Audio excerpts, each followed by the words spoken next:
Want to know how to write a killer query letter? I've got you covered right here on the Imaginarium. Hi, I'm Erik Goodwyn, fantasy author, practicing psychiatrist, and Jungian scholar and lecturer. But here on this channel, I explore all things fantasy, books, writing, and the very surprising ways in which fantasy stories affect our minds and resonate deeply with us. If any of that sounds interesting, click like and subscribe. Okay, so you've finished your fantasy novel, and now you want to try to publish it via trad publishing. I don't know that much about self-publishing, so we're not gonna go down that road. This is for people interested in trad publishing. So now, what do? In this video, I'm going to give you step-by-step instructions on one method that I think works well, and I'm going to get into specific details. I'm not just going to give you write a great blurb. Yeah, no kidding, genius. So how do you do that? Well, stick around, and I'll explain to you my process. But the first thing you need to do is you need to find who you're going to be sending your query letter to. And this is not a simple process. You can do a number of things. You can go to Query Tracker. You can check out Fable Planet. You can check out Publishers Marketplace. Those are three places. Google them.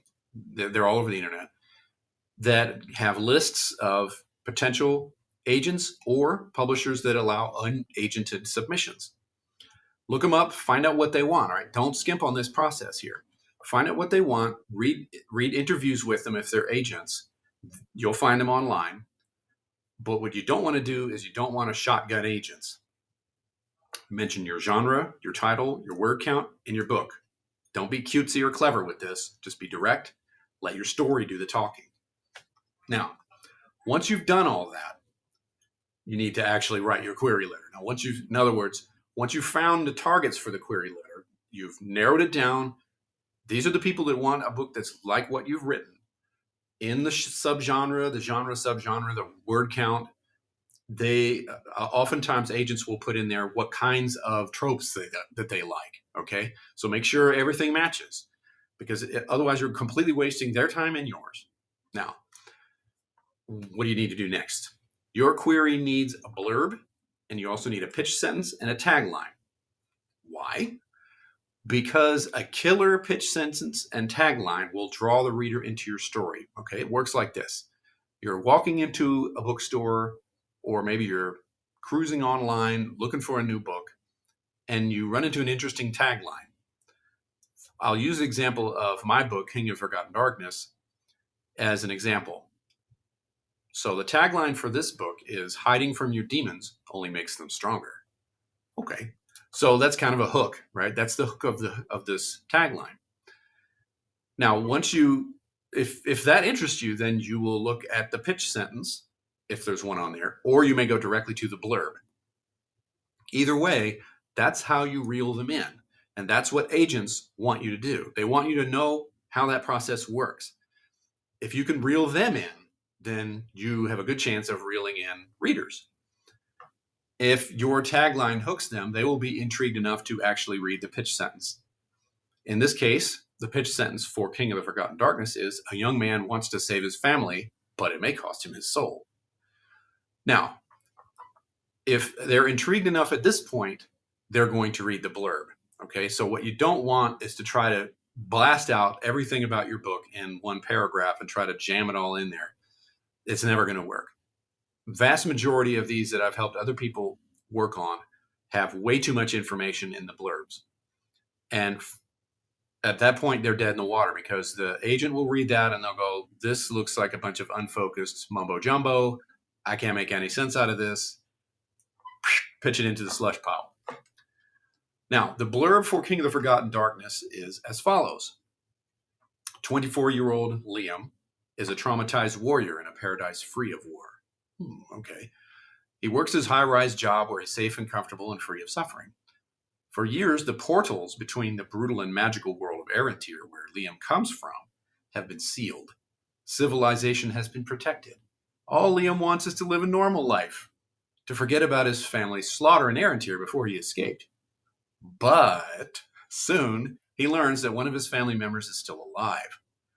Flushed with terror but clinging to hope, Liam illegally returns to Erantir's savage fairy wild beauty. Once there, he finds that much more than fear and hope have awakened within him. Now, how did I land a publishing deal with Roundfire Press using this tagline, pitch, and blurb? I'll show you. Okay. Now, the first thing you need to realize is that you have to do this in reverse order. Okay. Make your blurb first. Then from that, you make your pitch. And then from that, you make your tagline. Trust me, it's just easier this way. After all, making a blurb is one of the least favorite things of pretty much any writer I've ever come across. But it's super, super important. You cannot skimp on this part. This is where you sell the idea of your book, right? You can't tell them the whole story. You can't do any of that. All you can do is write a blurb that makes them want to read more. That's it. That's all you've got to do. And there's 6 steps to this. Okay.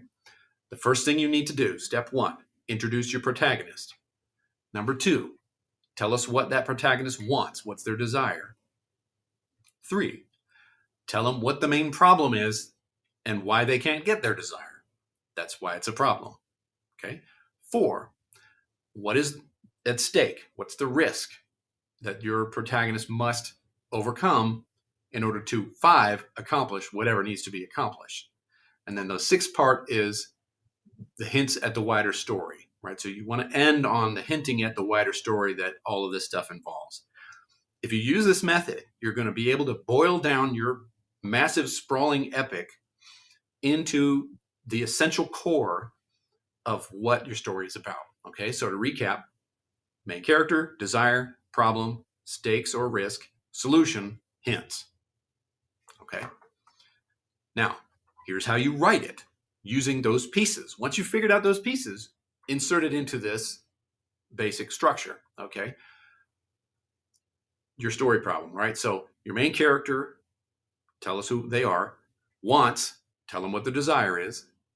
But when the main character encounters problem, then she or he must risk costs and stakes in order to accomplish solution.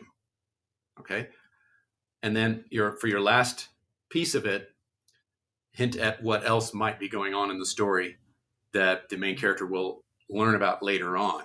Give us just hints. We don't need the whole spoilers. This is not a spoiler thing. Okay. So let's go back to my blurb that I told you about and show you how this structure how I use the structure to make this blurb. Okay, so 24-year-old Liam, that's our main character. He's a traumatized warrior in a paradise free of war. That tells us about the character, okay? And I used a hook there too that adds to the intrigue. Like, what does that look like? A traumatized warrior in a paradise free of war. Okay, it also hints at world building. Now, because this is fantasy and it also applies to sci-fi too, you're going to have to do a bare minimum amount of world building. Do not get carried away with this, okay?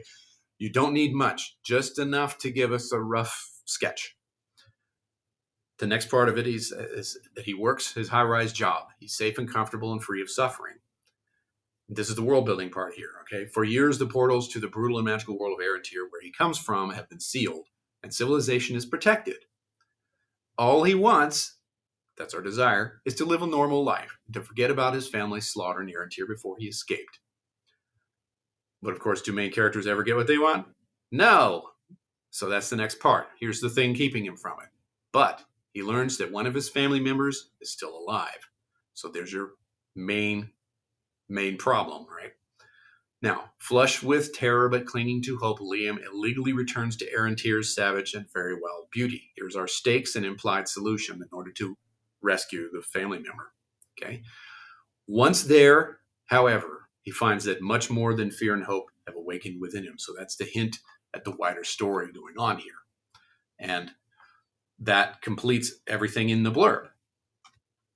Congratulations. You use this structure and you take your story, you insert those elements into it, and you should be able to put together a nice blurb that's concise, it's clear, it's easy to understand, and it emphasizes the main mysteries and the reason why your story will be an interesting story for a person who has no knowledge of it to read. Now, from there, we're not there yet. We need to take our blurb, boil it down more into our pitch sentence. Okay, so you start with your blurb. Essentially, a pitch sentence takes the blurb and turns it into one sentence. It boils it down to its absolute bare minimum essence. And how do you do that? You take the problem, the stakes, and the solution, and you turn it into a question. In this case, I took the desire. He wants to live a normal life. Stakes, he's got to go into the dangerous world of Eretir. Goal, to rescue a family member. Now, how do I frame that as a question? I want to frame it in such a way that it brings intrigue to it. So I said, what if you have to unleash your darkest emotions to save what you love, right? So you want to frame this as like an irreconcilable problem that they have to do this or they do that, and neither one of these is great. So what's going to happen, right? That's going to inherently draw people in, because then, I may look at that and go ask myself, well, what would I do? Okay, then you take that question, which you can use that as your pitch sentence if you want. You're allowed to do that. On the other hand, if you want to transform it into a sentence, you can do that too. In this case, I transformed it into a young man wants to save his family, but it may cost him his soul. I'm just rephrasing the question as a sentence. Now, last but not least is your tagline. In the tagline, you want to take your pitch sentence and find some evocative way to rephrase the theme into a catchy hook, a question, or some kind of apparent contradiction that provokes curiosity. And it helps to use metaphors and symbols if you can. Now, I took a long, long time working on these three things. I realized after having sent out so many query letters, like literally hundreds, that all got form rejections or very little in the way of feedback, that if you don't really perfect the blurb and the tagline and the pitch sentence, then you're just not going to get the interest. And no matter how great your book is, nobody's going to notice. And that would be a tragedy. So let's avoid that. So in this case, I've got my pitch sentence, but I want to try to reframe that into some kind of catchy hook kind of phrase. And so what I did is I took that and I said, hiding from your demons only makes them stronger. Notice I rephrased the dilemma that the main character is in more metaphorical terms. And I'm emphasizing the stakes, I'm emphasizing the danger, and I'm emphasizing the mystery to the max that I could in this instance. Is there a better way to put this stuff together for my book? Absolutely, I'm sure there is. But this is what I came up with. So now, notice that all three of these things rely on your theme. Now, I've got other videos on here, and if you want to deep dive into the subject of theme, I recommend you check out the Wax Quill podcast, where Astor and I talk about this at length. But the theme is really just the core idea of the story that you're telling. And it helps to streamline this process if you know what it is, if you have it nailed down really nicely. And I recommend that you do that. Okay? So that's it. That'll help you create your blurb. From there to pitch sentence, from there to the tagline.